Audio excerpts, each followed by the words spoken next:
Coming to you from the Ultra Staff Studios in Chicago, welcome to the Staffing Buzz Network with your host, Bob Petke.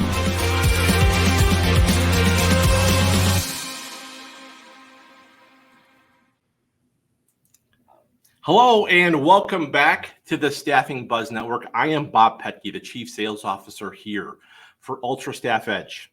For those of you that don't know, we are a full-service front office software solution, ATS CRM for staffing companies. And today we have a very special episode for the Staffing Buzz Network. We've got two. That's right, not one, but two guests on the Staffing Buzz Network. And our first guest today is Lance Snider. You can bring Lance in. Morning, Bob. Good morning, Lance. Lance, you are our first guest. You are a staffing professional here in the Midwest, the heartland of the country. And, you're also on the board of directors for the Illinois Search and Staffing Association, otherwise known as the ISSA. We are glad to have you on.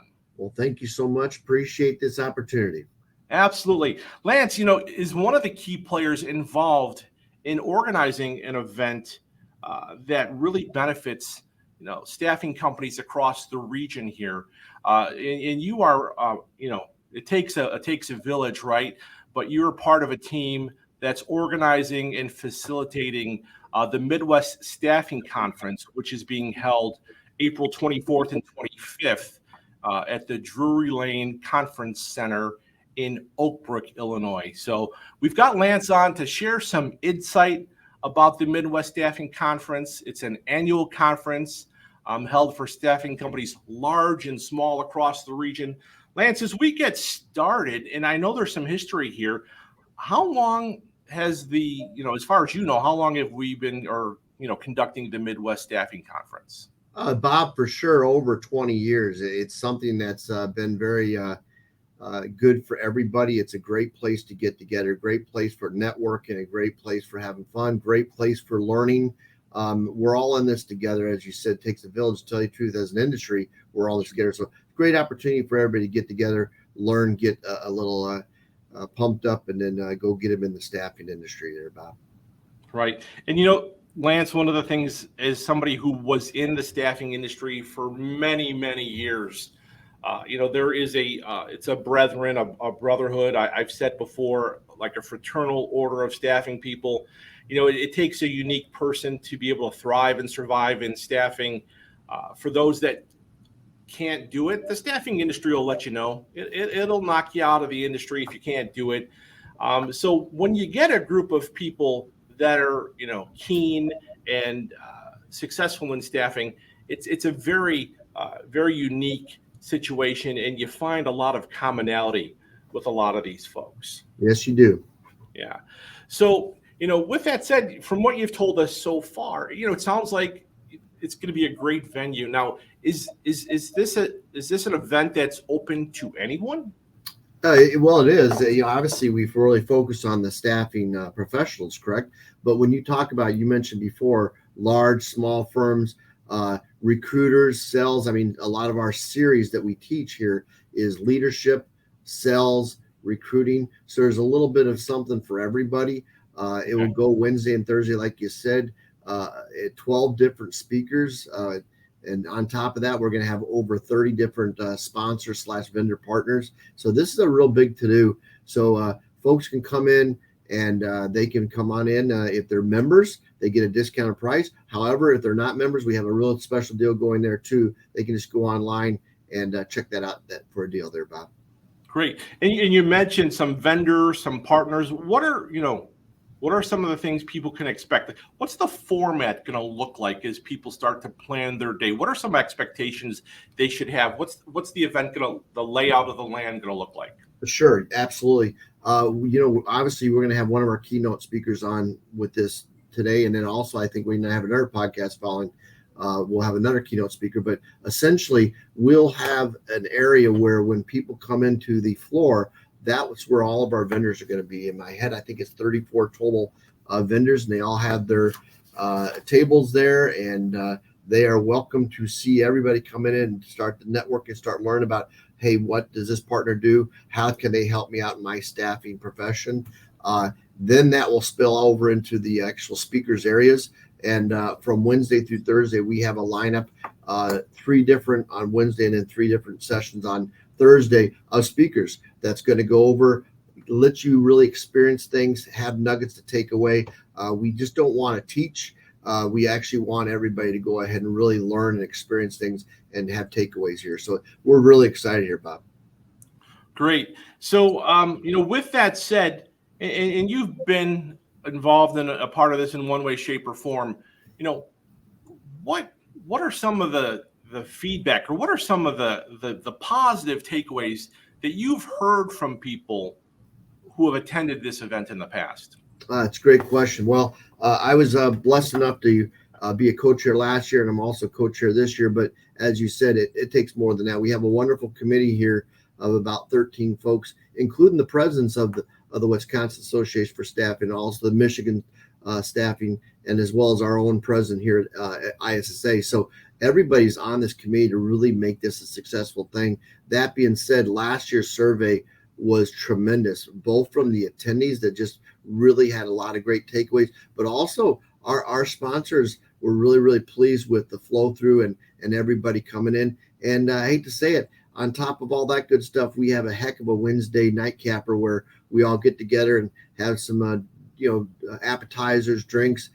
This time we're actually going to have a comedian come in. We have a comedian Wednesday night, and then folks normally spill out and go have dinner. So it is just a really, really good time. We got great feedback last year. Can't wait to hear the feedback this year, Bob. No, and I'm excited. I will be in attendance. Out of all the years I've been in staffing, this is my first year, and it is on the other side, right? As a partner and a vendor, and after all of these years in staffing, one of the things that I could recall, being in a C-level position in staffing companies in the past, is oftentimes, you get solicited by vendors, and the day is so busy, and it's so hard to pick up the phone and call people, let alone have them call you and give them your pitch on why you should partner with them. This is, let's face it, it not only does it take a village to put together a conference like this, but there are so many resources that staffing companies rely on. So to be in a room with probably 34, some of the finest staffing partners in the country, all in one segmented space, it's going to give people that have to partner or are looking to make changes in their partners, this is going to be it's going to be like kids in a candy store. They're going to have a chance to go from place to place and really ask the appropriate questions and do some vetting on the spot with some of those vendors. Be it a company like ours, which we anticipate seeing a lot of people stop at our Ultra Staff Edge table booth area, or if it's going to be something to do with how you're doing payroll and things of that nature. A lot of good opportunities there to visit with some of those folks. So yeah, anything else you want to add, or you think people should know something? What's maybe give us a reason why somebody really would want to go ahead and take time out of their day and sign up to participate.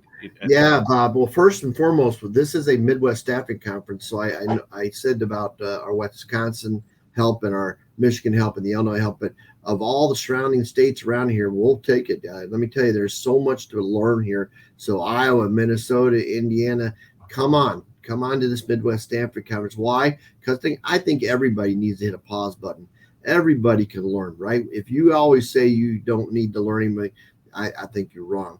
I think it's a great way to go ahead and learn some things, current events, relevant events, and as well as why would we not be networking, leading each other? There's enough in this industry that we don't need to sit there and hide. We can lean each other, help each other, learn from each other, and go have fun in the staffing industry. That's why we're here, right? So I think everybody should come on 24, 25 April and have a heck of a good time. Thank you, Bob. Lance, I do want to say, if I can tell you, Ultra Staff Edge has been nothing but a valued partner of ISA. I will speak as on behalf of the board director here. I really do appreciate the partnership from Ultra Staff Edge and this opportunity to be on this podcast there, Bob. I'll tell you what, we appreciate that. And, likewise, we are privileged to be able to be part of this organization that gives back. And, what would be better for people that, people want to be with other people that are like them and like-minded. Amen. And, you get 400 people in a room that do this for a living. There's a little bit of crazy, but a whole lot of love that goes with that. So totally agree. We're excited to be there. So I will see you there, my friend. All right, April 24, 25. We're going to include some information like in our links below for people that are watching this. But for people that might be listening audio to the podcast, what is, how do people find out, or how do people register? Yeah, if they want to go right to ISSA Works, so ISSAWORKS.com, ISAWorks.com, they can get right on there. They'll see the Midwest Conference right at the top. Register now. Get on board. Perfect. Lance Snider, thanks for being here today. Just another good brother when it comes to staffing, and we look forward to seeing you next time. Thanks, Bob. Take care, everybody. Perfect. Yeah. So there you have it. Lance, he well liked, well known in the community. Very knowledgeable, and just a really good guy. And when you come to the conference, make sure you go by and you shake his hand and you say hi to Lance. I'm sure he'd be glad to see you there. So like I said, we've got two guests today, so we're going to step into our next guest. So our next guest is an author and motivational speaker, David Atkins. Hello, Bob. How are you? Good, brother. How you doing? Welcome to the I'm Staffing good. Buzz Network. Let's go. Excited to talk and excited for the event and the conference next month. No, we are as well. And we're excited to have you. I'm going to give a little information, David. I've told other people when I've gone through this, that this is your life, right? So we're going to talk a little bit about who you are and, what role you're going to play here at the conference. And just to tell you a little bit more about David, he is a retired New York State Police captain. He was 22 years in the service with them. And you were a New York State trooper. You were the Trooper of the Year in 2003. And then you had to follow that up and top it off with you were the New York State Police Investigator of the Year in 2007. How am I doing so far? Yeah, you're good. All right. So again, you did a lot of different things while you're working with the state there in your officer role, and then you were working full time for the New York State Police. And while you were doing that, you also built, and we'll talk a little bit about this because I think we're really interested to hear. You've got a very successful run with Beachbody, where you were able to build a team of up to 1,400 people today. You were successful on both sides of the business, and through this process, you become a keynote speaker, and it looks like if history tells me that you've spoken to Superdome. I did.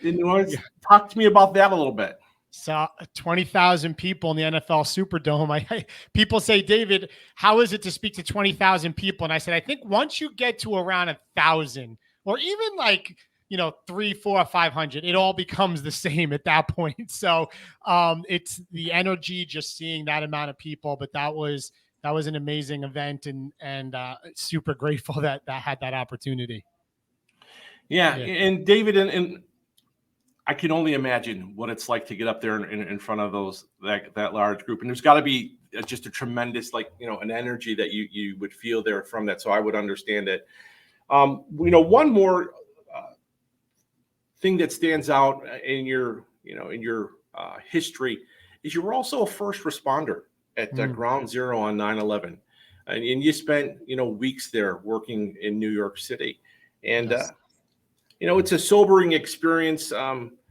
But anything you want to add or share to that, and maybe tie that into how it got you, and we'll talk more about some of these other things, laid the groundwork for you to do what you're doing today.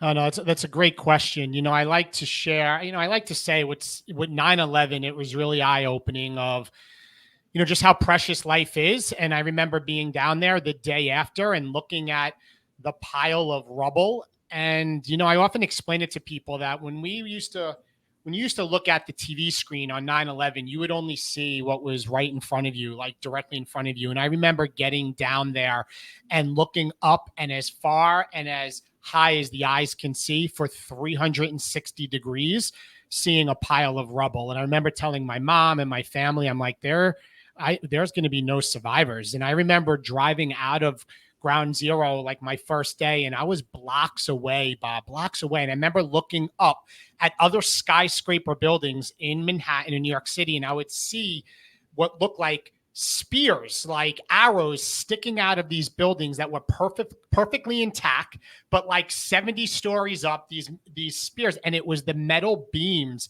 from the Twin Towers that went end over end through the air for blocks and just penetrated the building. So it was eye-opening. And, people are still, not many people, maybe from New York, people here, or the Metro New York, New Jersey, but people are still dying from 9/11 related sickness and cancer. One of my friends died from a 9/11 related cancer just a couple years ago. Every February, I have to go in and I'm part of the monitoring program, and I get a very thorough physical done to check my lungs and my chest. So it's still with me today, and I like to say between that eye-opening thing and the loss of my best friend who was shot and killed as a state trooper, I like to say, and, I'll share this next month, that life doesn't always fire a warning shot. And for me, every single day is a blessing and a gift. And it's what we do with the 24 hours today that matters. And I think that's what took me in my life and catapulted me, because every single day my goal is to be my best, to live up to my potential, and to not compare myself to others, but compare myself to, David, how can I be better today than I was yesterday? And that's state police to business to author to speaker. It's just always been that journey of just trying to improve, because we only get one shot at this thing called life, right? I like to say there is no warm up in life. There is no practice. So it's just about showing up each day and giving your best. No, I'm with you. And, you talk about being an author, and, it says, I did some research. I pulled a bio here. It says you published your first book, The Leveled Up Life. Yes. And that, talk about your book a little bit. So my book, it's just success principles that I have learned from when I was a child, whether it was saving up for a batting cage to put in my backyard. And when I asked my parents to buy it for me, and they're like, no way. And what it went through of delivering newspapers in New York in February and March for a year. Or it was building my Beachbody business to $1 million business, or moving up to the ranks of the state police to be a captain.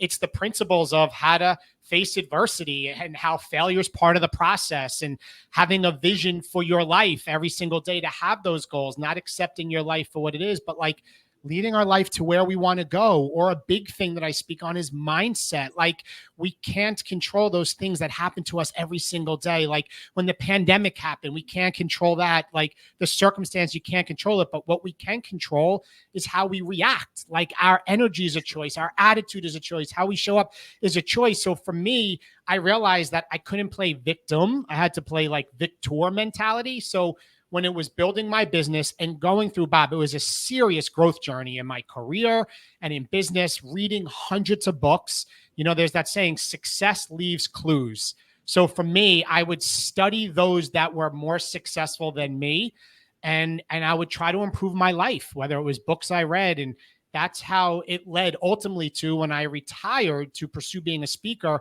I wanted to write a book about the principles that I'm not just talking about, that I lived, that I feel that you can apply to anything in your life, whether you're trying to improve your health, your relationships, be better employee, because entrepreneurship isn't for everybody, or whatever it is. If you take this and you have this mindset and follow this, you will level up your life. And I think I say it's the no excuse blueprint to live a life up to your fullest potential. And it was something I thought I could write in like 60 days. I'm like, I got this, I'll get it. And it was like almost a year project, because I like to say, every time you set a goal for something, plan on it being 10 times harder than you ever imagined. And I think that holds tried and true for everything that you do in life, right? Oh, absolutely. And, you had mentioned something here about an entrepreneur, being an entrepreneur, Hmm. and I will ask you here in a second about your Beachbody experience, about how you were able to build that up. But one of the things that you'll find, or that I just know from being around staffing for so long, is that there is the heart of an entrepreneur. Everybody, for the most part, has somewhat of an entrepreneurial spirit. We've got some big companies that are going to even be at the Midwest Staffing Conference, and they've got people that are driving sales, driving recruiting. They might be regional managers or branch managers or salespeople. And it is a unique, as you heard in that first segment, it's a very unique group of people who have that, if they don't own it, they run it like they do. And other people, we're going to have some folks that are going to be in attendance or just that listen on a regular basis that one day they got the itch and they scratched it and they opened up their doors for the first time. And, they built a business, with maybe one person. They put one person on a job, and it started with one, right? It started with one. And, I think that the entrepreneurial spirit transcends, I know it does, from industry to life to industry. Absolutely. You had built this Beachbody business, and I've got my niece actually is a coach, so I'm a little familiar with Beachbody as well. But talk to us about how you got to that point, and was it one that it's your story, not mine, so I'm not going to lead the witness. No, But talk to great. us about how you got started and how you were able to build that up, and what was your mindset to do it? No, that's great. So I could tell you, it started with my wife and I. Go back, say 12, 13 years. We had 2 kids going on 3. My wife was struggling with losing her baby weight. I was adding weight to myself. I was heavier than I was now. And I think we were just going through the motions of life. We were stressed out all the time, tired all the time.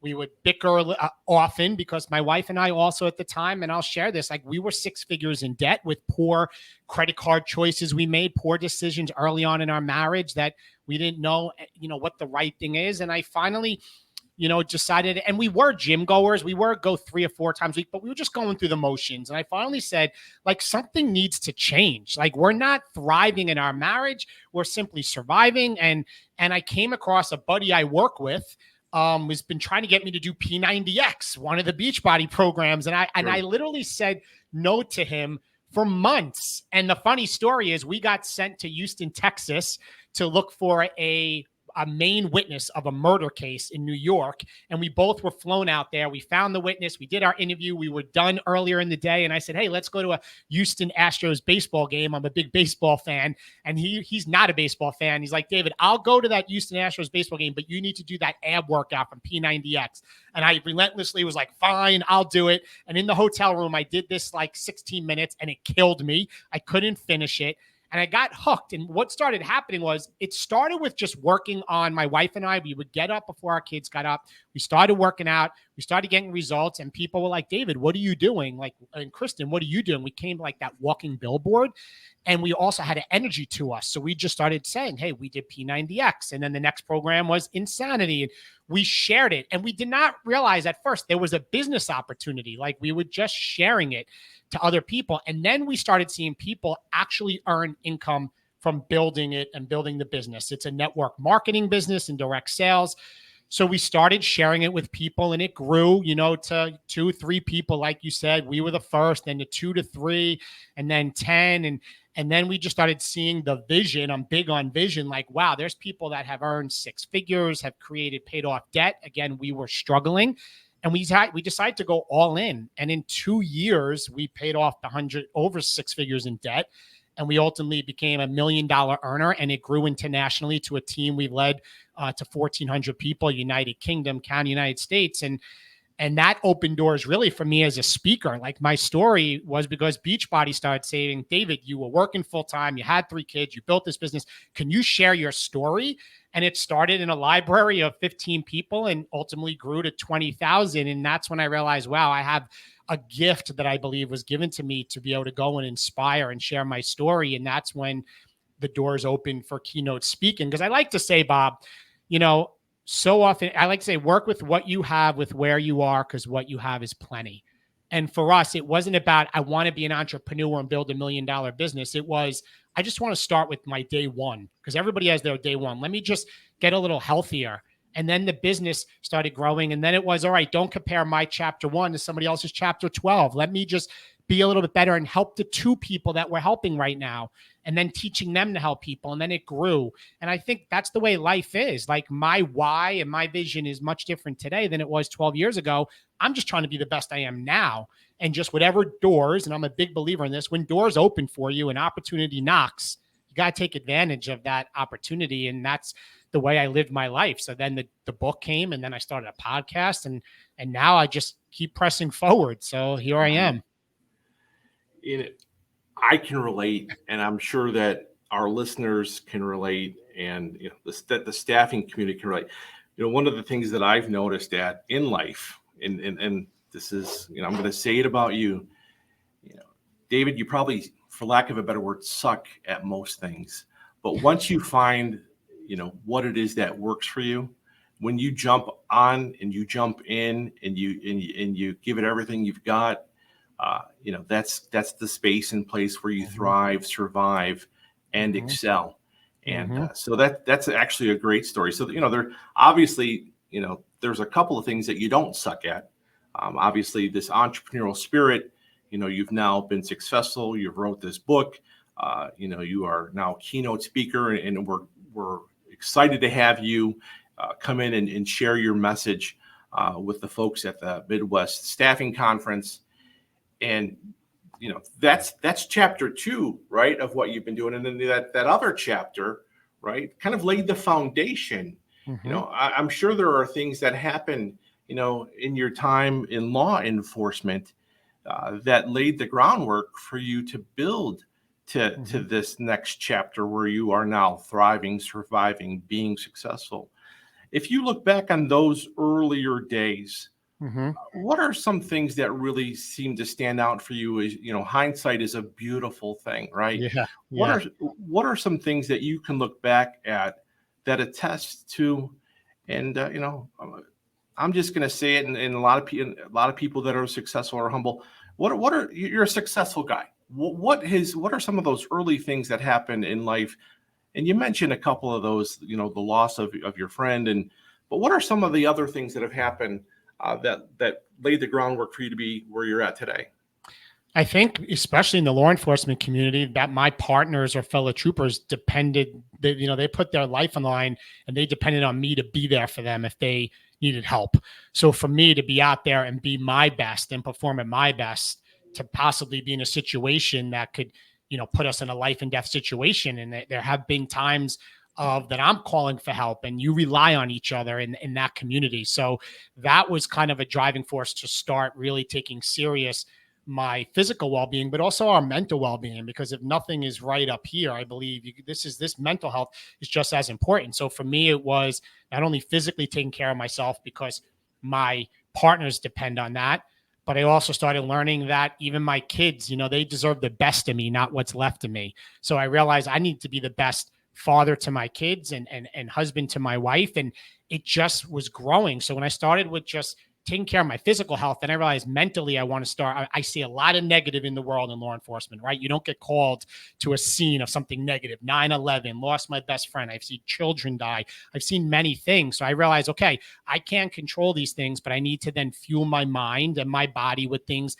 that will put me in a better headspace so that I'm the best that I can be. And I think it just started off with the career I was in, and then recognizing the struggles in my marriage and just saying this can't change. And no, this can change. And I need to be the change you want to see, and stop waiting. I like to say I used to wait for other people to free me, circumstances to free me. I want a new contract to get out of debt, wait for them to free me. And I finally realized, David, they didn't need to free you. You needed to free yourself. So once I took ownership of that in my life, and I went forward, it's the most freeing feeling in the world, because you don't no longer allow the outside things to affect your level of success in all areas of your life. So I know that was a loaded answer, but it's hard to say it was one thing. It's kind of where the mindset was. You know what I call that? I call that, again, perspective. And I talk about hindsight, and I'm a firm believer in it. Uh, if you're not learning from the things that happen in life, something's got to change in Mm, life. And on a different scale. And you talk about having to rely on people, and people have to rely on you. Now, in your situation, oftentimes it was life and death. Um, but and it's almost unfair to me to make the comparison, so I won't. But I'll just go into a separate segment and say this is not mm, a relation to that. But in staffing, one of the things that we run into is having to rely on our folks as well. mm. Oftentimes you need a salesperson to go in, secure the business, and then once they secure the business, it has to be the right job, the right pay, the right location, and then Right. they've got to come back, share that with their team, and then that team's got to fill the order. So you got to rely on them to fill it. Then you've got to rely on the person to actually show up and go to work. So it's there's a lot of trust that has to happen there, and things don't always go right. And I think one of the things is I listened to your story, and just law enforcement itself, and just talking about things definitely didn't go right all the time when you were in Mm, law enforcement, but you've built upon it, and you've you know I used to work for a company where we were supposed to grow, and they used to have a report called the Sumiyagi report. It's a Japanese term, and it means to grow upon. mm. And I think that your story that you've shared a little bit today, and we'll hear more of it, when you're here at the Midwest Staffing Conference, is that you have taken those experiences, and you would have an obstacle, and it could either be a stumbling stone or a stumbling block or a stepping stone. And it sounds to me like you've along the way taken advantage of those obstacles and used them to propel you to where you're at. No, absolutely. And I like to think that it also is a mindset flip from life is going from me to others, having a servant mindset. Because once I started realizing, like, even whether it was when I'm out there in the law enforcement community, it's about helping the society, the community that I'm in. When I was an entrepreneur and I was building my business, I made sure my focus was to help other people get healthy and to help other people build businesses. And now, as a speaker, it's not about David Atkins. It's about who in the audience can take my message to better their life. And when I wake up every single day, no matter what it is, and it could be staffing, it could be real estate, it could be speaker, when you flip the mindset, right, Bob, and you have a servant's mindset, there's that saying, help enough people, Zig Ziglar says, help enough people get what they want and you will get what you want. So for me, every single day, it's who can I serve today? Who can I empower today? And if you think of that way in business and staffing in life, it will come back to you. You'll be better for it. You'll feel better. And it just kind of keeps you on the straight and narrow of where your focus should be. Sure. As we wrap up here today, David, one of the things that I want to ask you is, and this is your chance to really talk a little bit about what do people share with you. They sit through one of your sessions, and you obviously are going to get feedback. It's part of what keeps you coming back for more, right? But what are some of the things that you've heard that have been shared with you, where people have benefited from it? What are some of the what are some of the thank yous you get? What are some of the responses you get, the positive feedback? What are you hearing? Captivating tears. I don't think there was a dry eye in the room. I just heard a couple of weeks ago, one lady, and for those that have faith in their life, said, David, I felt like it was God's words coming through your lips to my ears. And I need to hear that. She came up to me after I was doing my book signing and she was in tears. And that's my goal. Like, my goal is to get people, because we'll laugh in my keynote, we will cry in my keynote, because my goal is to help them. And it's the wow factor. It's the thank you factor. It's the tears. It's the messages that I get. There's just so many, and part of me, I don't want to be awkward, like sharing, but that's what it is. That's my goal, is to impact people for the better, to leave there different than they entered the room after my keynote. So I guess that was the one thing. When somebody said that one thing to me, and she was literally online, I saw her and she was shaking and crying. That was really touching. Yeah, one of the things I had written down that I wanted to ask you, and you just said it. My mindset when I go in to listen to somebody who is, in a keynote position and is going to deliver a message, is I'm always expecting, in the spirit of, are they going to leave me better than they found me? Are they going to provide some type of valuable insight? It doesn't have to change my world, it doesn't have to change my day, but it has to change maybe, give me some perspective on something I haven't seen before. Absolutely. So I think, for what I'm hearing from you, I'm excited to listen and be a part of that. And, I'm expecting to, have a lot of people, want to come in and be part of this and hear your message. Thank you. So I'm looking forward to it. I really am. And thank you so much. No, absolutely. So David, thanks for being here. Maybe in another time, place, or space, we can have you on board. But until then, we'll definitely see you at the Midwest Conference on April 24 and 25. And so thanks again for being here. And I'm looking forward to your message. Bye-bye. Thank you so much. Perfect. Thanks again. Well, what a great opportunity to visit with David, and very excited to hear his message. And again, something that transfers over in life, right?